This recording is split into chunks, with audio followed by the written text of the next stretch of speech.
We welcome you to this session of the Sperry Symposium, where we are pleased to hear from Dr. Victor L. Ludlow, who is well known at BYU as a scholar on Isaiah and Judaism. He graduated with high honors from BYU and was a Danforth Fellow at Harvard and Brandeis Universities, where he received a PhD in Near Eastern and Judaic Studies. He began teaching at Brigham Young University in 1972, where he now is a professor of ancient scripture and also currently serves as a coordinator for Near Eastern Studies in the BYU Kennedy Center for International Studies. Dr. Ludlow's scholarship explores the areas of Bible studies, the Middle East, Jewish history and theology, and comparative Latter-day Saint theology. He has authored numerous articles and books, Unlocking the Old Testament, Isaiah, Prophet, Seer, and Poet, and Principles and Practices of the Restored Gospel. His intensive travels throughout the Middle East, Europe, and Asia have enriched his appreciation for other cultures and have strengthened his understanding about how the gospel of Jesus Christ is expanding into many different countries of the world. He is married to Virginia Ann Warner. They are the parents of 6 children and the modestly proud grandparents of 7 grandchildren, with 2 more on the way. Brother Ludlow.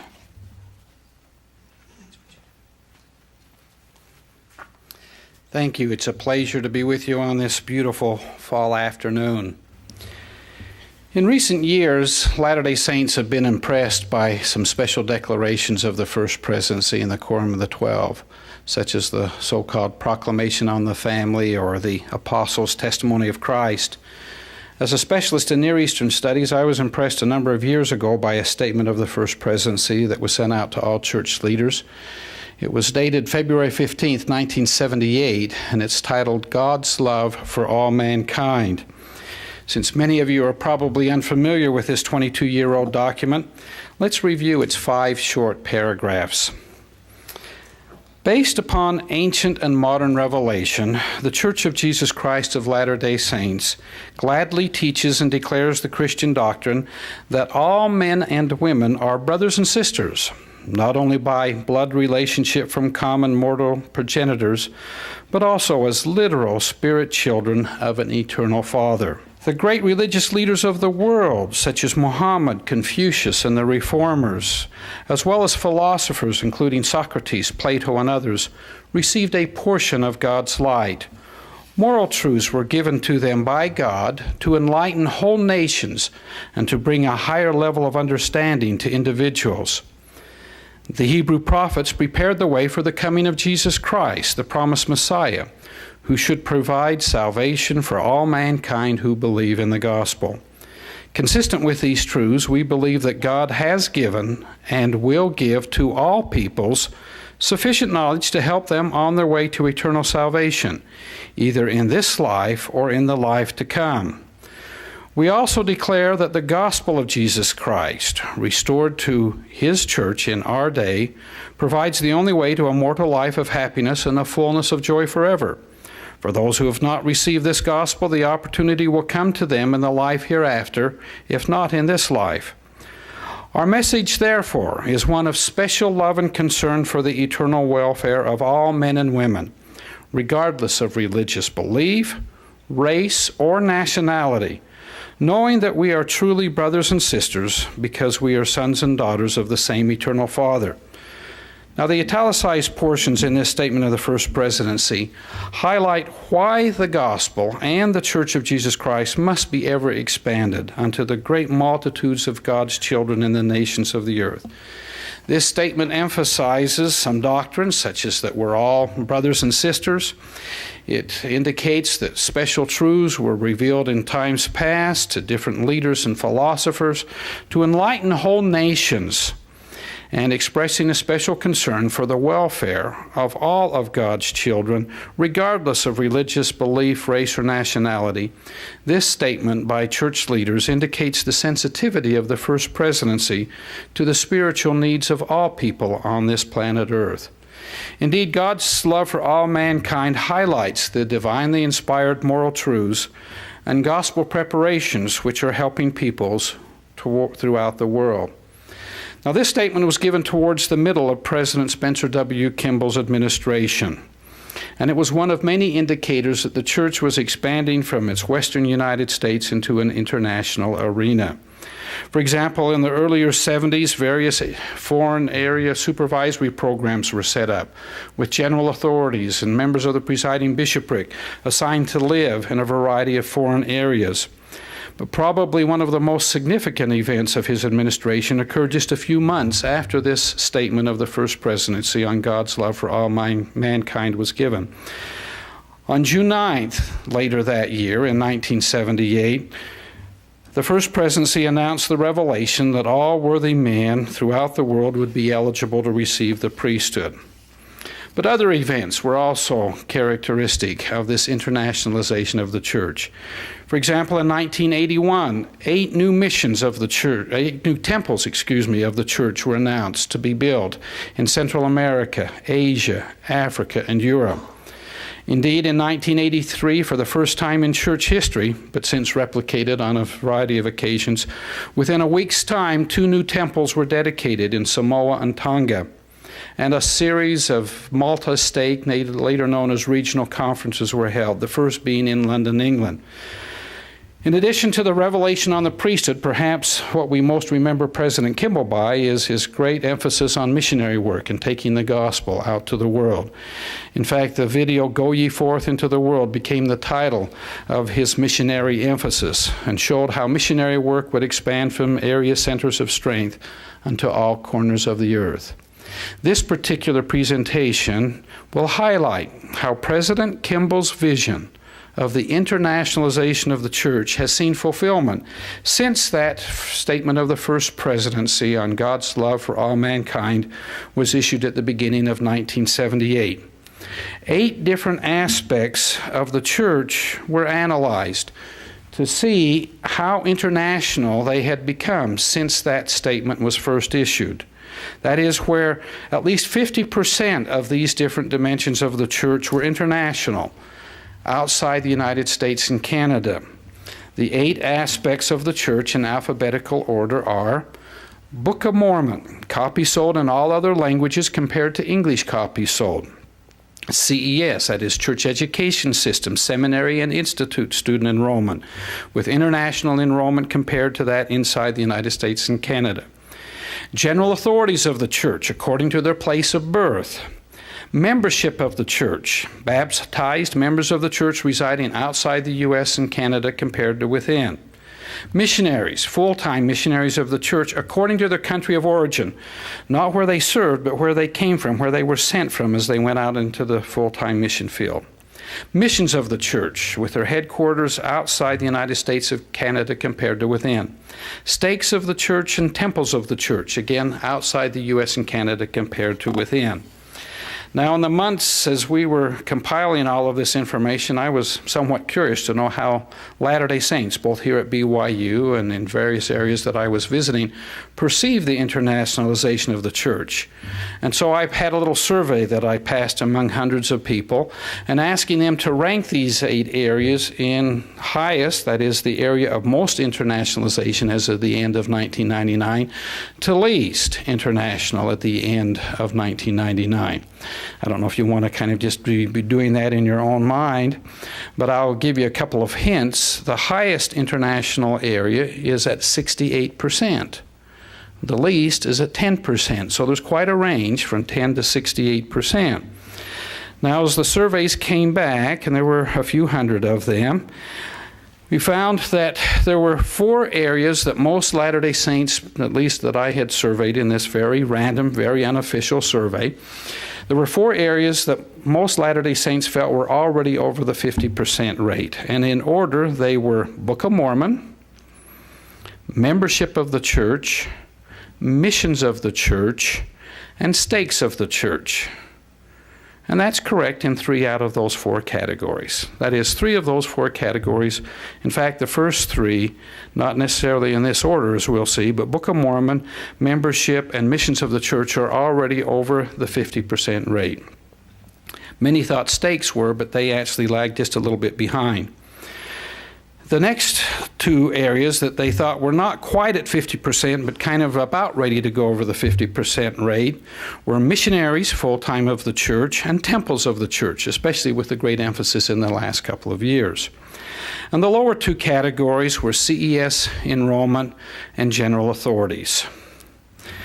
Well, the actual findings in order are just a little bit different. You'll notice that the first three areas, missions, Book of Mormon, and membership of the church, were usually assumed by most Latter-day Saints that I surveyed to be already over the 50% rate. They didn't always have it in this order, but most of them had these three in their top four. Missions of the church are by far the most international. About over 2/3 of the missions of the church are outside the United States and Canada. Copies of the Book of Mormon sold, that is, foreign languages compared to English, and membership of the church are just over the 50% rate, and we'll highlight these here later on. Slightly below 50%, but above 40%, are CES Seminary Institute student enrollment, temples of the church, and stakes of the church. Coming down a little bit less international would be missionaries of the church. About 1/4 of the full-time missionaries of the church are international. That is, coming from other nations outside the United States and Canada. And about 1/10 of the general authorities of the church are born in foreign countries. You'll notice that from what I gave as the highlight of the survey to the reality of the findings here, there were two areas that surprised most people. One that they underestimated, one that they overestimated. Most people grossly underestimated the CES enrollment. They usually had it around 10, 15, rarely more than 20%, where it's probably going to be the next area of the church to go over the 50% range. And they overestimated full-time missionaries of the church, assuming that many more of them had come from other countries. Maybe it's because they've been exposed to them more and more recently, as we've had missionaries from many other nations serving here in the United States. But that still is a little bit behind, and we'll try to see if we can identify some reasons for that. Now, the purpose of this year's Sperry Symposium is to analyze the status of the church as a new millennium begins. So the role of this particular presentation is going to review how international the church has become. We wanted to particularly emphasize how much this internationalization had taken place since the God's love for all mankind statement of the First Presidency was given at the beginning of 1978. With valuable help from my research assistant, Carly Anderson, and various individuals at the church office building, we've assembled a great variety of statistics taking each of these 8 areas, where they were at the end of 1977, just a few weeks before that statement was given, and then compared them for the year-end statistics at the end of 1999. So that was a 22-year period. Now, in order to kind of be fair with that evaluation, to see what had happened in that 22-year period from 77 to 99, we thought it might be interesting, and it was, to go back to the previous 22 years, to go back to the administration of President McKay, and from 55 to 77, see what kind of growth in these 8 areas had occurred during that 22-year period, and then compare it with the following 22-year period from 77 to 99. So we ended up with 3 critical benchmark years: 1955, 1977, 1999. Now, for those of you who are seasoned citizens of the kingdom, you might think back to where you were and what you were doing at the end of 1955 and try to picture what your conception of the church was at that particular time, again, during the administration of President McKay. For you students here and younger ones, why, you might even have a hard time thinking back to 1977 and where you were and what you were doing and how international the church was some 22 years ago. But try and see if you can sort of get a feel for what the church was, particularly in relationship to its strengths outside the United States and Canada, compared to where we are now in the year 2000. The results that we came across were rather fascinating. Now, what I'm going to do is to take these 8 areas in order. From most international, that is missions, we'll work our way on down to the least international. Now, I'm going to be showing all kinds of charts and graphs and all kinds of figures here. Don't worry about taking a whole lot of notes. If you're really interested in all these facts and figures, get the book. That is, a number of the papers and presentations at this symposium are going to be published by our College of Religious Education, and it's going to be titled the same as the symposium, Out of Obscurity. And I understand Deseret Book is aggressively working on it so that it can be published within the next few months. And there you can get all of the precise details. Let's start with the first one, missions of the church. Back in 1955. You'll notice that we were already over the 50% rate at 55% of the missions of the church in 1955 are international. Here was another little factor that came up as I asked people in this survey about the internationalization of the church. For these 8 different areas, I asked them just to guess when they felt like we went over the 50% rate. Now, thinking of missions, most people felt like we had most of our missions outside the U.S. and Canada, and most of them felt like we went over that rate sometime after World War II. That we started really having a more aggressive international missionary work. They were far off. We went over the 50% rate in the 30s. Not the 1930s, the 1830s. 1837, the first organized mission of the church, with a mission headquarters and a mission president, was in Great Britain. The next missions were in the eastern United States and the Society Islands of the South Pacific. As the saints moved west in 1847, 3 of the 5 missions established at that time, that is 60%, were outside the U.S. and Canada. In the early 1850s, 11 out of the existing 13 missions of the church were in areas outside the U.S. and Canada. In fact, when Johnson's army invaded Salt Lake and Utah, most of the domestic, in fact, later all of the domestic missions were closed, so there was a short period of time, right towards the beginning of the Civil War era, when the only missions of the church in operation were outside the United States and Canada. There were 6 of them in Britain, Scandinavia, the Swiss, Italian, and German mission, Australasia, South Africa, and the European as a whole mission.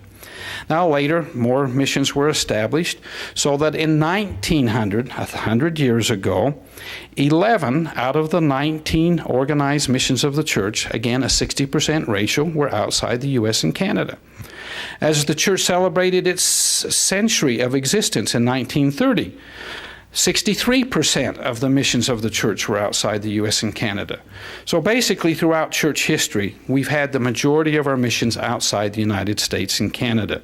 And as seen here, in 1955, we were still well above that 50% mark at 55%. Now, from 1955 to 1977, we increased by 114 missions, of which 77 were outside the U.S. and Canada. So 2/3 of these new missions established in that 22-year period were outside the U.S. and Canada. So at the end of 77, 64%, that is almost 2/3 of the missions were outside the United States and Canada.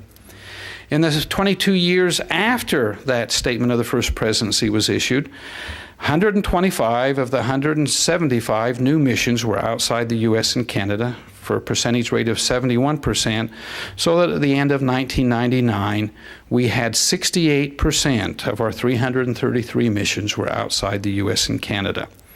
So to summarize this mission aspect of the church, it was already over the 50% rate, had been throughout church history in 1955. It crept up a little bit to 63% and now to 68%, so that in the year 2000, nearly 7 out of 10 full-time missions of the Church of Jesus Christ of Latter-day Saints are headquartered outside the U.S. and Canada. Let's turn to our next area, Book of Mormon sales. Until the mid-1980s, the great majority of the copies of the Book of Mormon which were sold and distributed were printed in English. For example, from 1985 to 1989, the foreign language ratio was gradually increasing from about 38 to 49%. It wasn't until 1990 when 3,500 of the 3,500,000 copies of the Book of Mormon, of the 6,500,000 sold were in foreign languages, 54%. So in 1990 is when we went over the 50% rate as far as other languages compared to English. Now, during the 1990s, we've usually averaged around 53% of the copies of the Book of Mormon sold and distributed being in languages other than English. As we look at these figures here for 1955, you'll notice that of approximately 300,000 copies of the Book of Mormon sold and distributed, it is estimated about 80% of them were English, 20% of them in foreign languages. I say it is estimated because search as we might, Carly and I, and with the help of all kinds of people in the church historical department and all, we could find no precise figures at all. They just had long-term contracts with different printers and all to print some of these different foreign languages, and they never kept track how many of them were actually sold and distributed year by year, and so it was very difficult. By the way, for your information, in 1955 there were 20 different translations outside of English available. So these 20 languages comprised about 20% of the copies of the Book of Mormon. In 1977, we had increased up to 750,000, of which about a third were foreign languages in 27 different foreign languages. And then in 1999, again, we're now over the 50% rate, 53% in 51 different foreign languages. Plus, there's another 36 languages in what are called the selections of the Book of Mormon, just a selection of different passages in the Book of Mormon. So actually, it is estimated that as of right now, about 92% of the inhabitants of this earth can get the Book of Mormon or the selections of the Book of Mormon in their native language.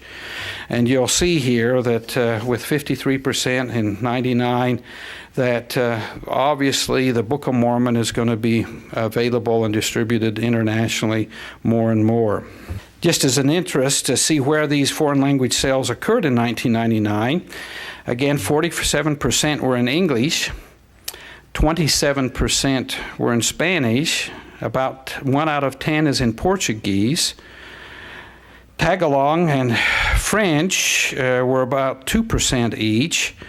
And then Russian, German, Chinese, Japanese, Italian, Cubano, excuse me for the mispronunciation, and Korean together comprised about 8%, so they ranged in the neighborhood of 1 to 1.5%. And then there's a whole host of other languages that only comprise 3%, and then an even larger number of languages, 40 of them, that comprise 1/5 of 1%. I mean, these are where there's just some of them, literally just a few dozen copies of them that might have been sold or distributed last year. Let me just read some of the last few languages on this smallest category to see if you recognize any of them. Shona, Sinhali, Swahili, Tamil, Turkese, Turkish, Trotsil, Urdu, and Zulu. Those are just some of those 40 languages. See if you can find out what nation, let alone what continent they might be spoken in. So at any rate, we're now obviously in an area of church history when this important work of Scripture is being widely distributed and available throughout the world. Let's turn to our next area of the church membership. Here we see a remarkable pattern of growth since 1951, one that we find to be quite typical, to go from a small beginning to a somewhat larger number and then doubling that number as we work from percentage to percentage. So as we take a look at the membership of the church in 1955, we see that only 11%, about 1 out of 10 members of the church, lived outside the U.S. and Canada. From 55 to 77, a fourth of the increased membership of the church was outside the U.S. and Canada, so that at the end of 77, we had increased up to about 21% of the membership of the church was outside the U.S. and Canada. But these were just the beginnings of an explosion of church membership abroad. In the next 22-year period, over 2/3 of the increase in church membership took place outside the United States and Canada, so that by the end of last year, 51%, just barely over half of the membership of the church, had found itself residing outside the U.S. and Canada. Again, notice the increase in the right-hand column there of this chart, from 11%, almost doubling to 21%, more than doubling to 51% in those 22-year periods. Now, of course, that pattern can't continue to where we have over 100% of the church living outside the United States and Canada another 22 years from now. For your information, it was just a little over a year ago. We guesstimate that it was sometime during the winter of 1999, probably in January, towards the end of January last year, when the international membership of the church surpassed the numbers inside the United States and Canada. Let's turn to our next area, the one that has been a surprise, a sleeper as it were, the Church Seminary and Institute enrollment. One reason it's probably a sleeper is back in 1955 there were none. Not a single Seminary Institute student was enrolled in any CES program outside the U.S. and Canada. But during that period of time from 55 to 77, about a third of the expanded enrollment took place outside the United States and Canada, so that by the end of 77, 1/4, little more than 28% of the 300,000+ students of the church in the CES program were outside the U.S. and Canada. But this figure would greatly multiply in the next 22 years when 60% of the increase in that 22-year period was outside the United States and Canada. So at the end of the last school year that we had figures for this particular presentation, that is the 98-99 school year, 45% of the student enrollment was outside the United States and Canada. Now, what's interesting to note is the pattern. It's kind of good news, bad news of the last few years of this last decade. In that last student body year of 98-99, the CES enrollment increase outside the United States was 20,000. The enrollment inside the U.S. and Canada was a negative 3,000. So during that school year, the international enrollment percentage increased was actually 120%, because they were increasing while the U.S. and Canada was decreasing. And that has been, unfortunately, a problem. And we haven't really analyzed all the factors, but we're aware that LDS families are a little smaller. We're kind of past some of these baby booms that provided a lot of this student enrollment, particularly on the institute level, and there may be other factors as well. So when will we reach the 50% rate as far as CES enrollment? That's a little hard to predict, but particularly if we continue to decrease here while we increase internationally, it could just be a matter of a couple of years or so that we might have 50% of our CES enrollment outside the United States and Canada. But even if it just kind of continues as we have in the last 22 years, it probably will be within 7 or 8 years, and I assume a little bit sooner than that, that we'll have the majority of our seminary institutes enrollment outside the U.S. and Canada. Okay, our next area is temples of the church. Especially since these new, smaller temples have been announced and built since April General Conference of '98, we're not surprised that a great number of them are outside the United States and Canada. Now, what we are factoring in here are the number of temples actually dedicated and in operation. Back in 1955, only one of 9 temples in operation in the church at that time, it's in Bern, Switzerland, was outside the U.S. and Canada. In fact, it was just dedicated that year in September of 1955. 2 of the 7 temples added during the next 22 years were outside the U.S. and Canada, so that by the end of 77, 19%, about 1 out of 5 temples of the church was outside the United States and Canada. There was some very aggressive temple expansion in the 70s, 80s, and early 90s. About half of those new temples were outside the U.S. and Canada, so that at the end of 99, 40% of the temples of the church in operation at that time were outside the U.S. and Canada. Now, if we factor in the temples announced for this year and next year into that factor, then we come up to a 60% rate. Of those that have not yet been dedicated but have been announced and are under construction, the majority of those temples in preparation now, 60% of them are outside the U.S. and Canada. When they are all completed, we will have just under 50%, about 48% of the temples of the church. Now, this weekend, and a historic event is occurring in Boston. We lived 4 years there and just loved our experience there. Visited the site there in Belmont last year as the temple's under construction. It's being dedicated this weekend. With the dedication of the Boston Temple, we will have 100 temples in operation, 43% of them outside the United States and Canada. So how soon will it be before we reach the 50% rate?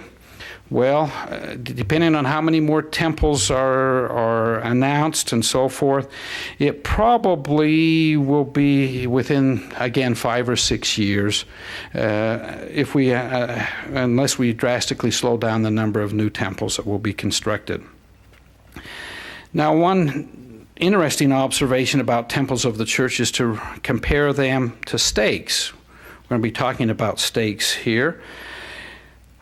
In most of church history, at least up until towards the end of World War II, we usually were adding one new temple about the same time we were adding 15 or 20 stakes. So we usually had one temple for 15 to 20 stakes. Back in 1955, that was where we were at, one per 25 stakes in the church. In 1977, one temple for every 55 stakes.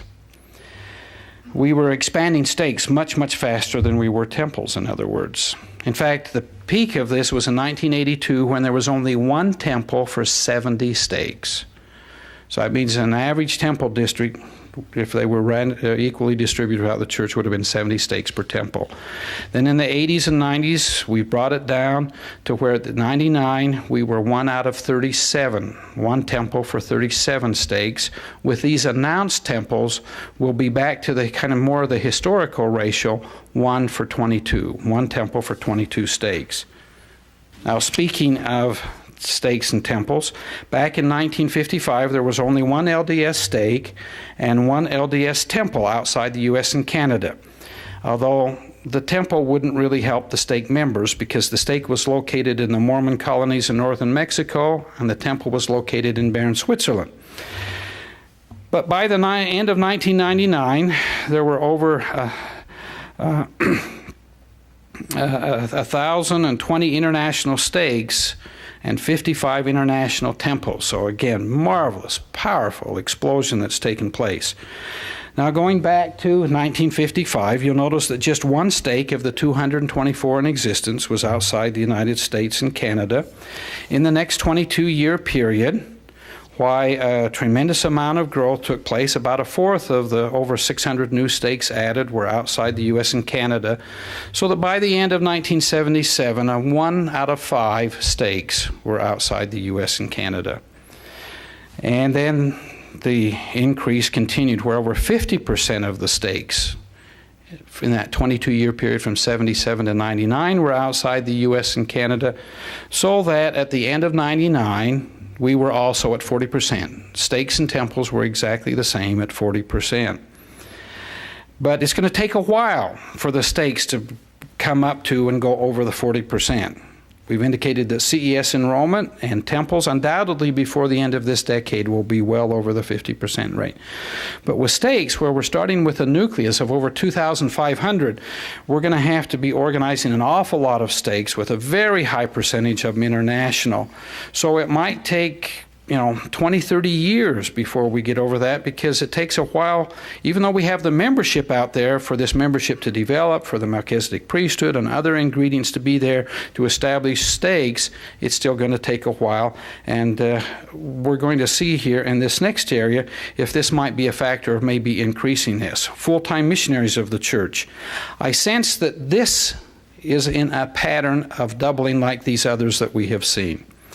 Now you go back to the very early part of this comparison, 1955, only 1/3 of 1% of the full-time missionaries, 14 out of over 4,000 were from international.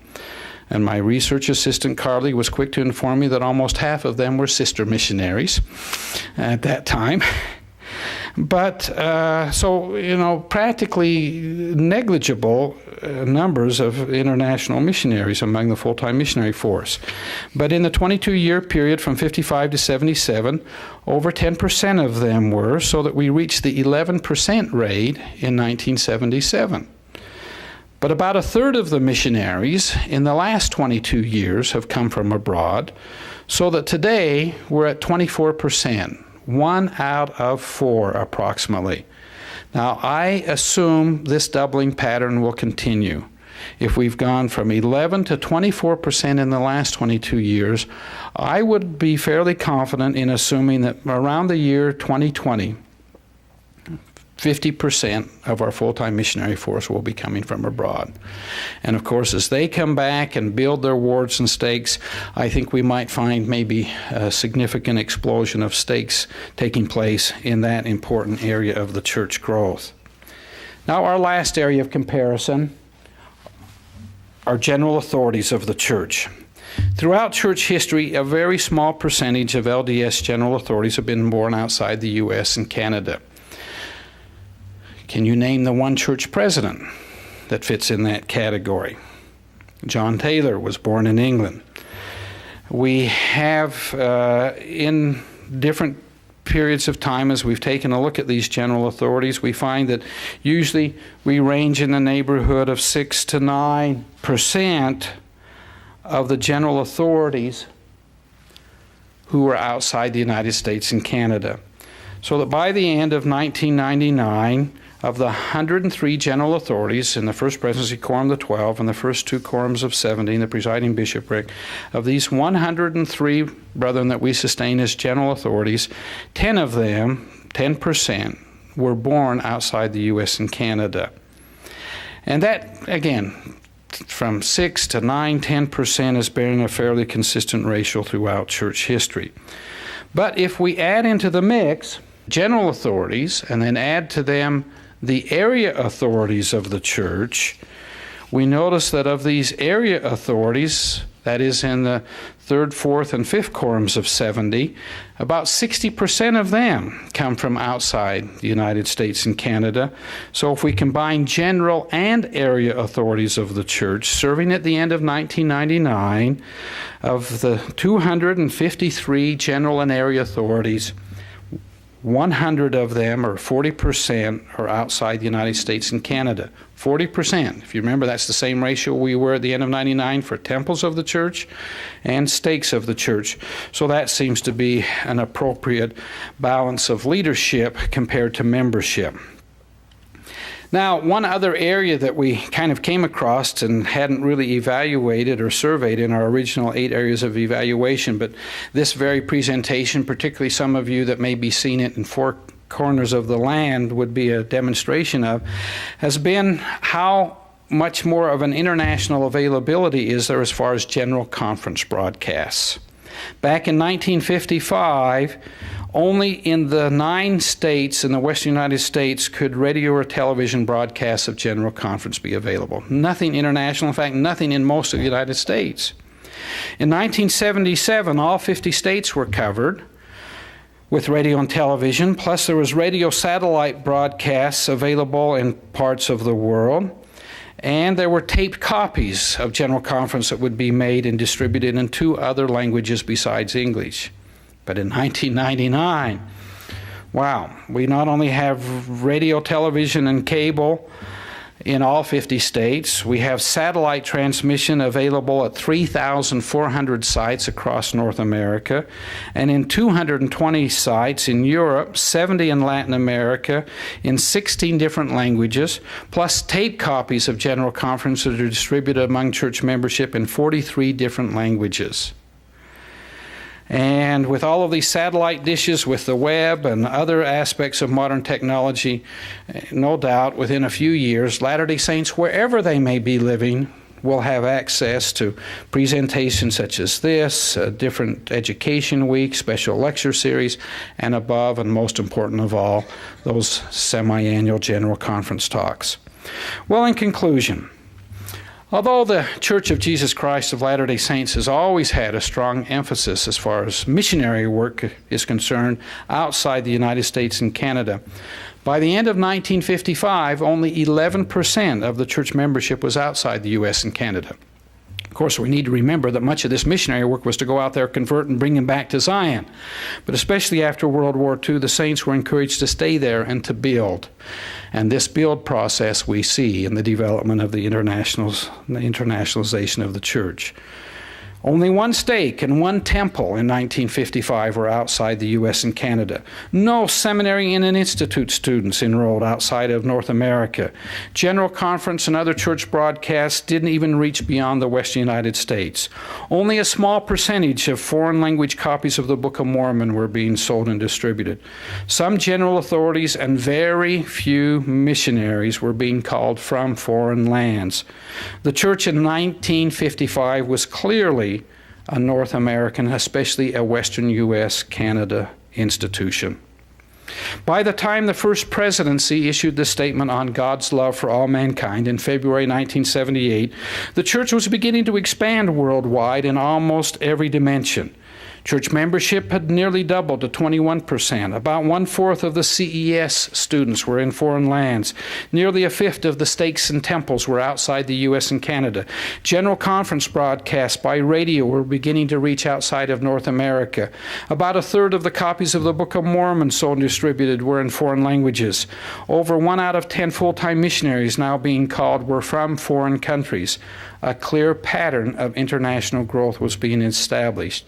But this pattern continued and exploded and increased in much greater rates.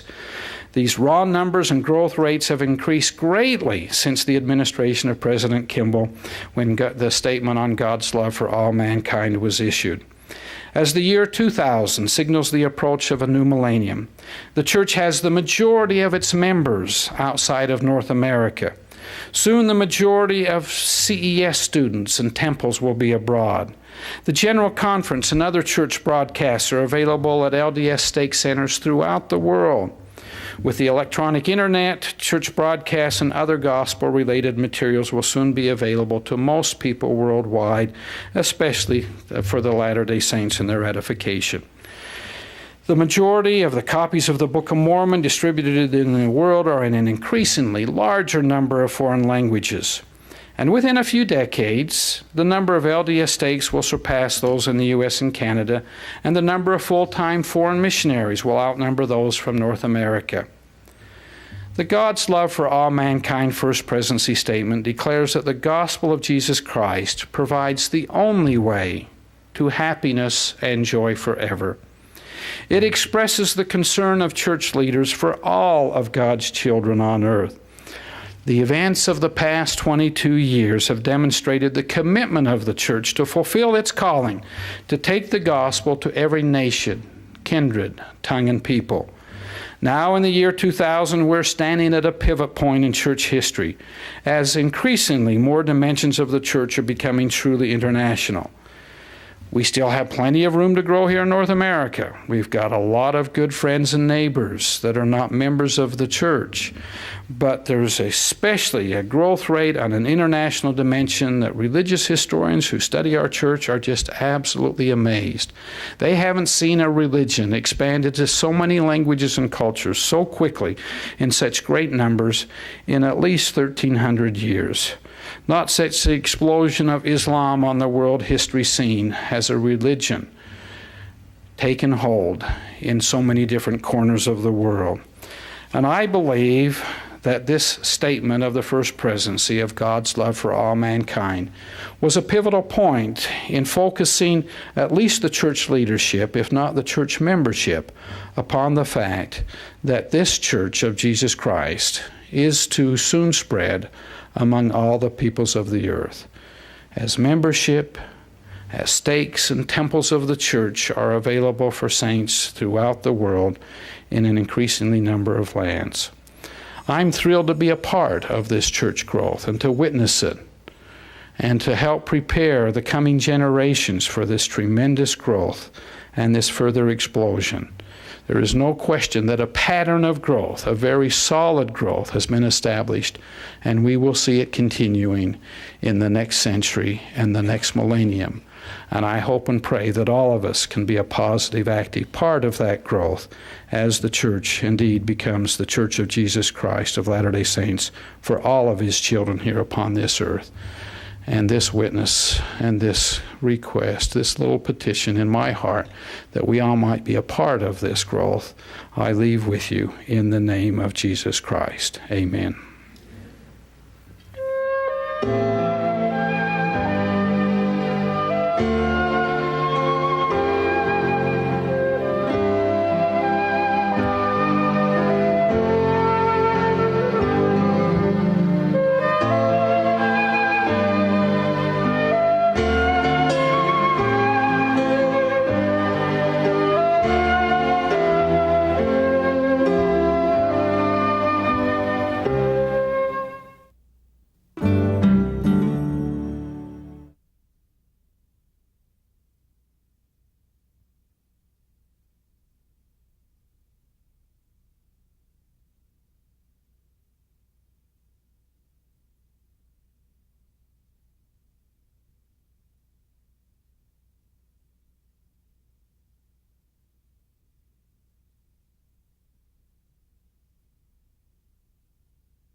The history of the LDS Church is marked by its expansion across the globe. Latter-day Prophets have focused on building temples, flooding the earth with the Book of Mormon, and strengthening the saints in all parts of the world. Join us for presentations from church leaders, historians, and gospel scholars as they focus on the past and future of the LDS Church. The Sidney B. Sperry Symposium, Out of Obscurity, the Church in the 20th Century.